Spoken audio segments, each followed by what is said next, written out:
Welcome to Croatia. Hello everybody, it's your friend, and have I got a treat for you today.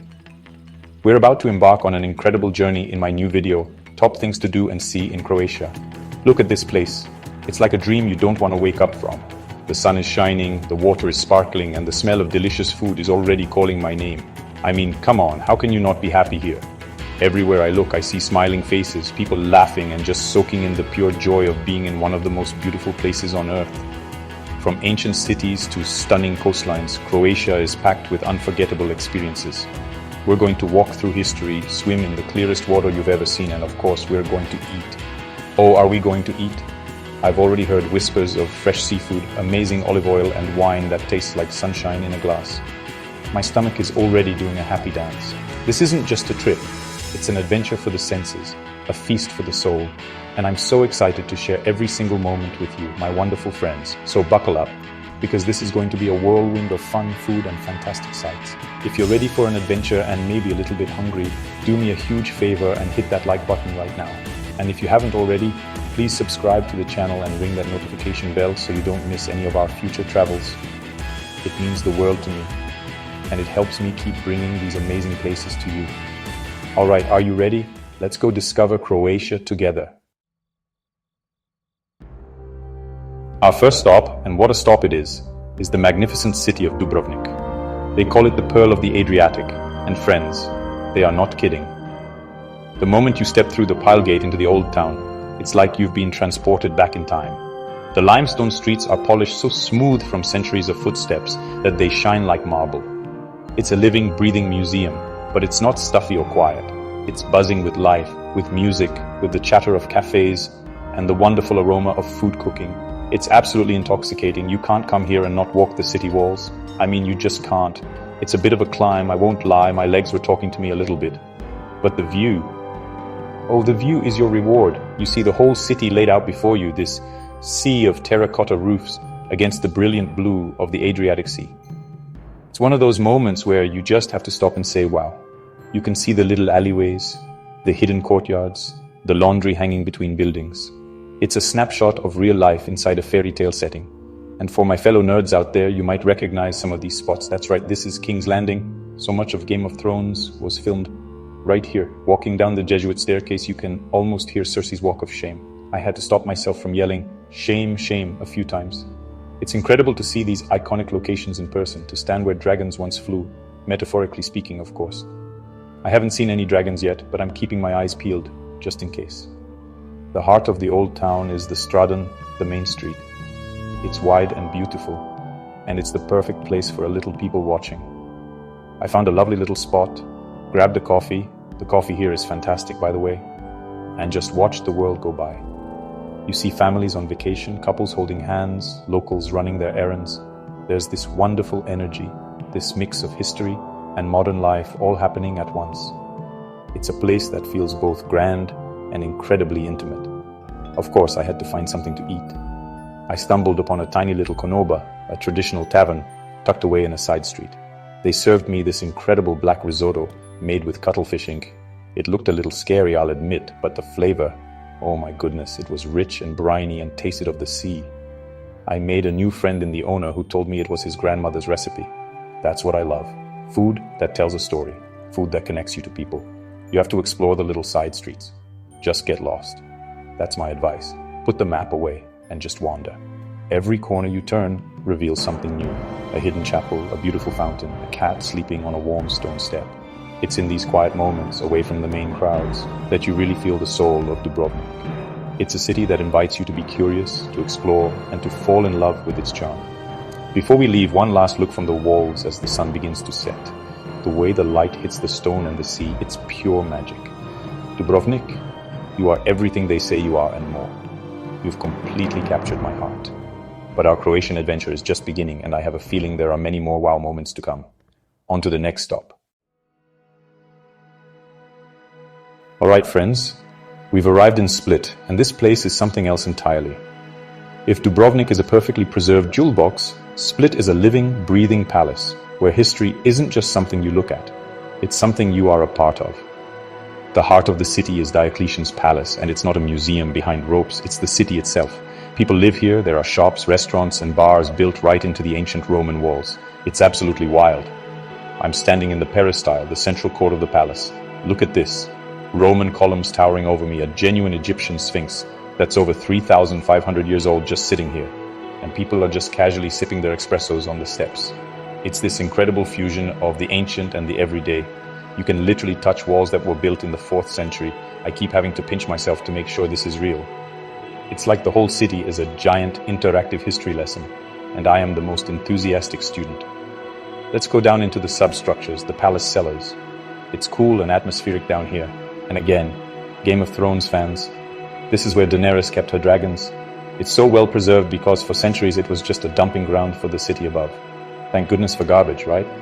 It saved this incredible piece of history for us to explore.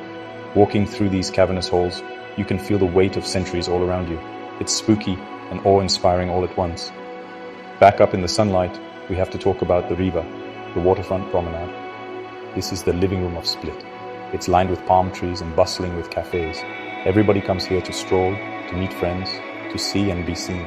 I grabbed a gelato when in Croatia, right? And just enjoyed the vibe. You see fishermen mending their nets, kids chasing pigeons, and the ferries coming and going from the islands. It's the perfect place to feel the city's pulse. And the markets, oh, the markets. I am in heaven. The green market or bazaar is an explosion of color and life. Mountains of fresh fruits and vegetables, local cheeses, homemade olive oil and jars of honey. The ladies selling their produce are the sweetest. One of them insisted I try her figs. They were like candy from nature. I bought a whole bag, of course. I couldn't resist. This is where you taste the real Croatia, fresh from the earth. Then there's the fish market, the pescaria. It's loud, it's a little smelly in the best possible way, and it's absolutely fascinating. You see the catch of the day, straight from the Adriatic. Sardines, sea bass, squid. Everything is glistening and fresh. The local chefs are here, haggling for the best fish for their restaurants. It makes you so hungry just looking at it. It's a raw, authentic slice of Split life that you just have to experience. Split is a city of contrasts. One minute you're in a dark, ancient Roman basement. The next you're blinking in the bright sun on a chic, modern promenade. It's a city that has embraced its history without being trapped by it. It's vibrant, it's a little gritty, and it's completely, utterly charming.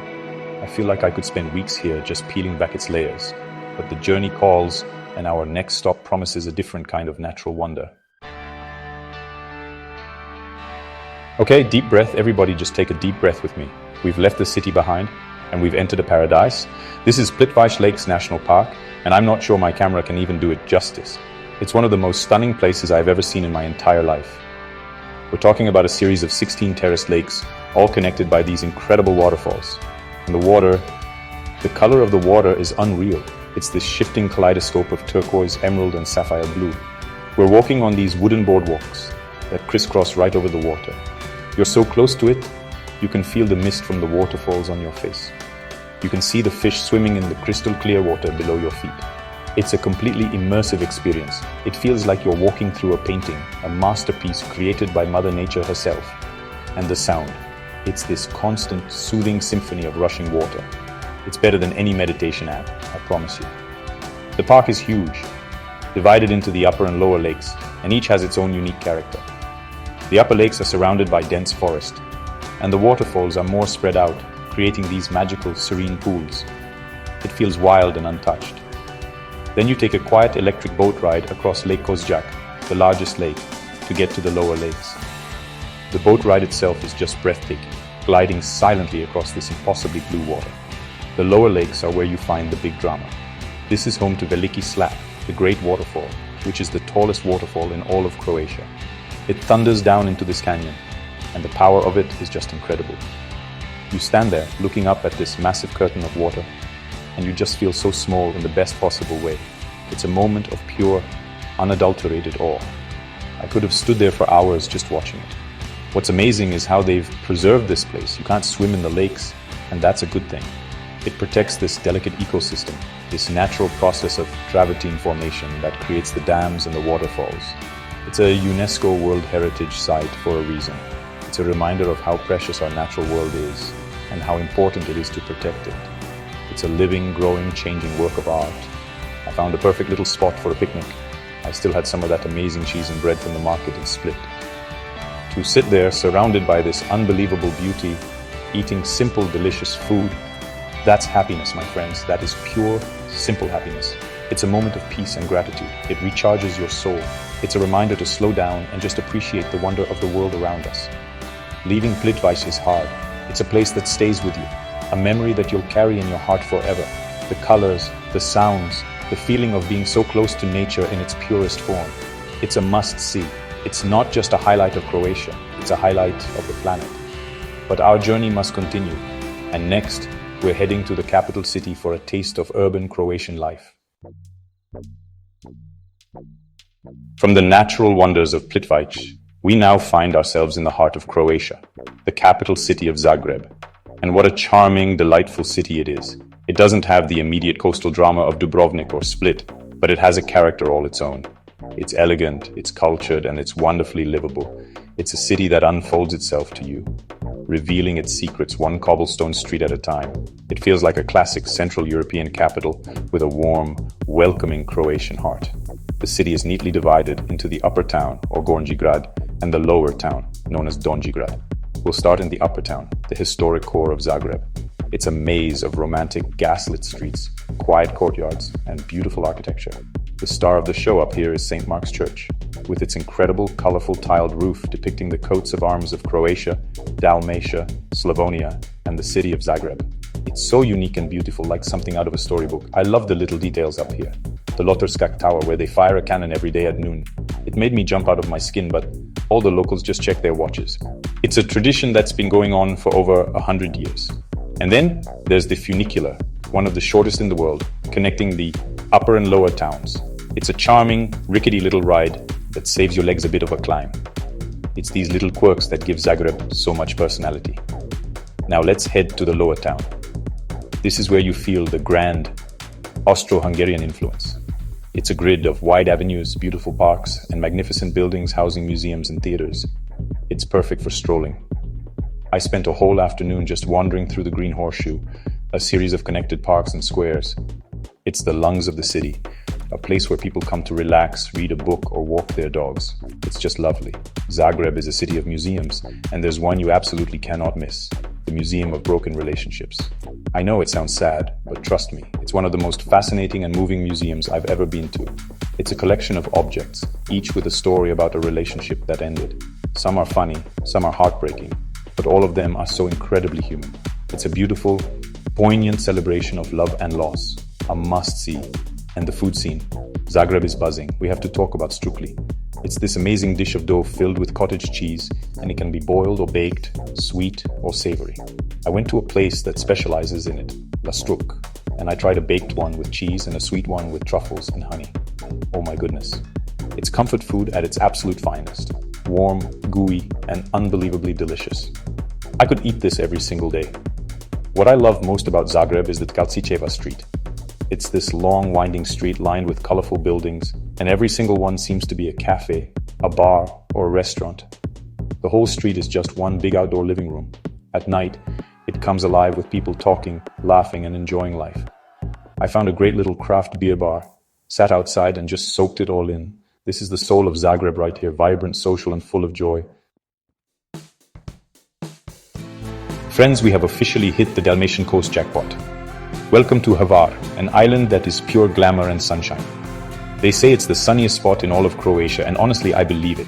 The moment you step off the ferry, you're greeted by this sparkling bay, fancy yachts bobbing in the water, and the scent of lavender and pine in the air.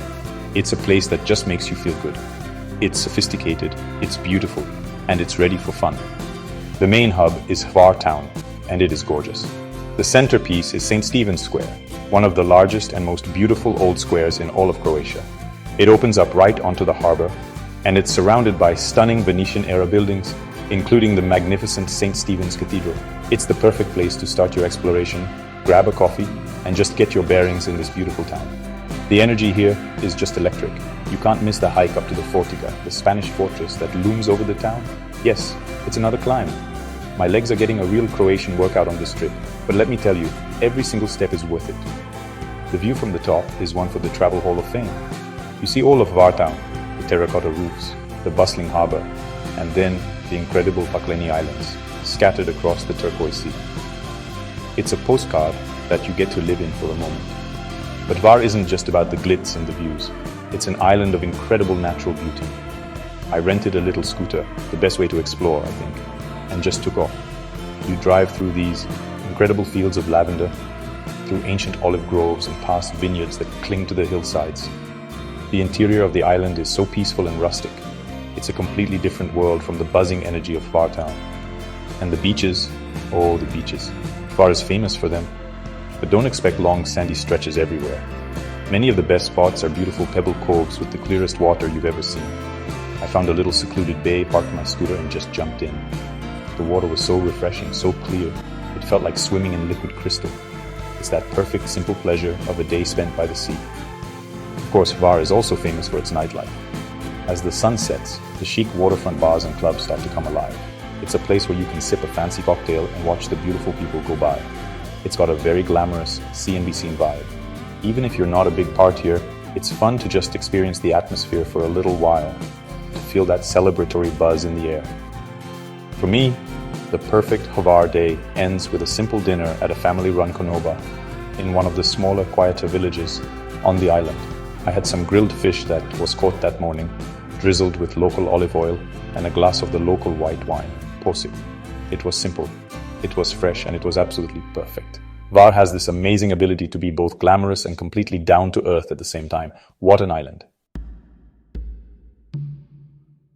We've traveled north to a different region of Croatia, the Peninsula of Istria, which feels a little more like Italy. And our first stop here is the city of Pula, a place where Roman history isn't just present, it's colossal. The first thing you see, the thing you can't possibly miss, is the Pula Arena. It is a massive, incredibly well-preserved Roman amphitheater right in the middle of the city.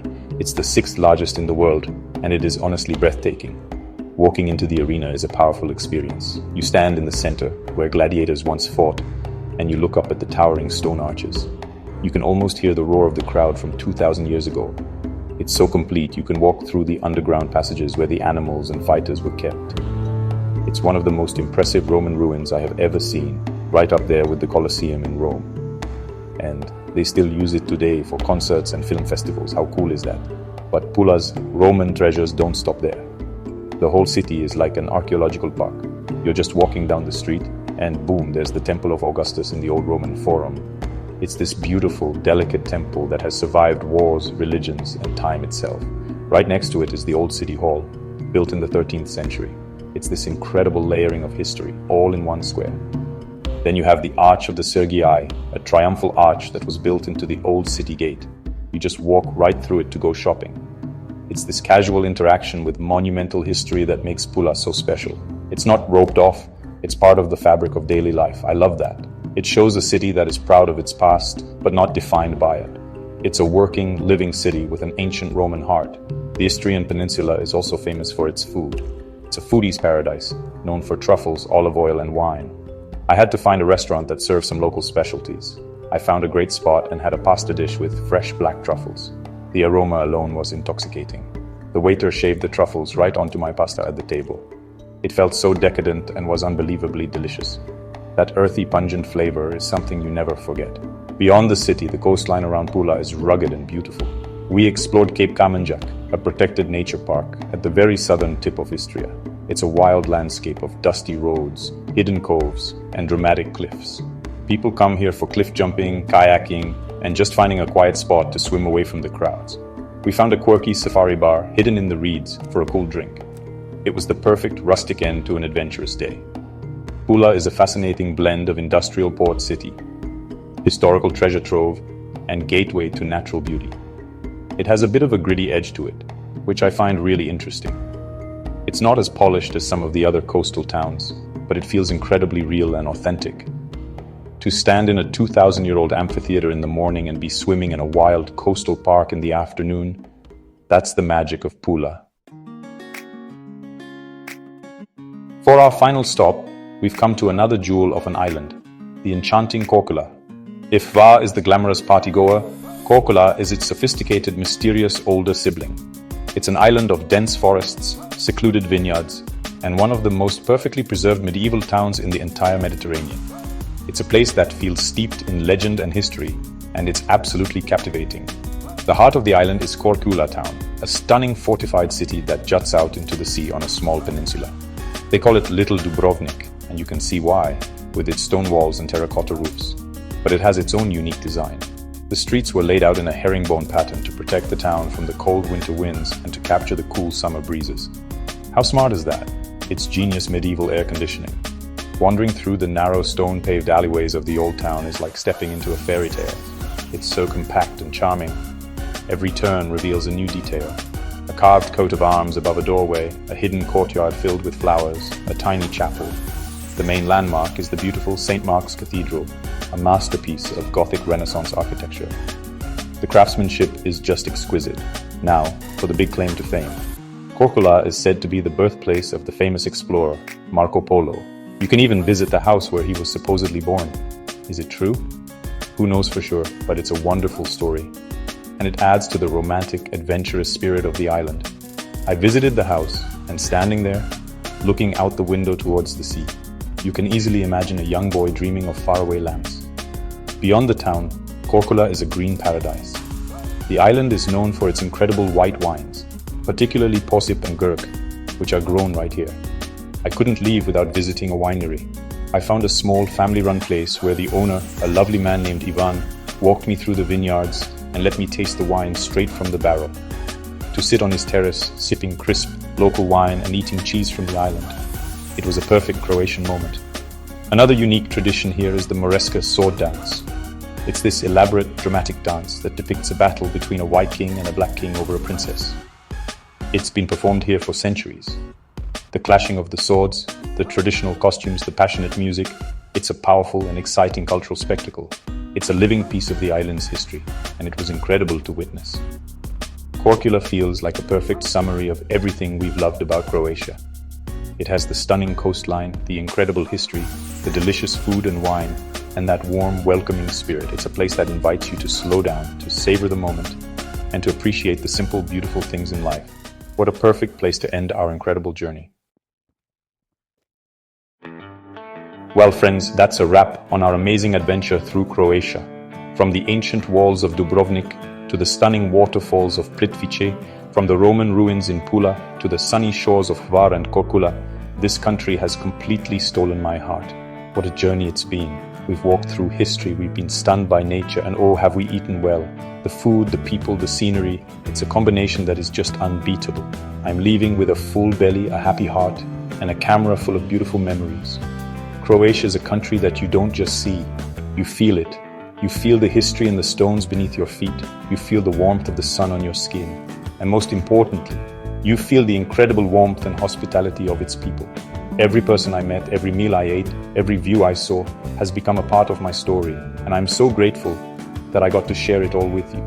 I hope this video has inspired you to maybe book your own trip or just to dream a little bit about this spectacular corner of the world. Thank you so much for coming along with me. Your support means everything. If you enjoyed our trip to Croatia, please give this video a big thumbs up, and don't forget to subscribe to the channel and hit that notification bell so you'll be the first to know about our next adventure. Where should we go next? Let me know in the comments. Until we meet and eat again, my friends. Be well and stay curious. Bye-bye.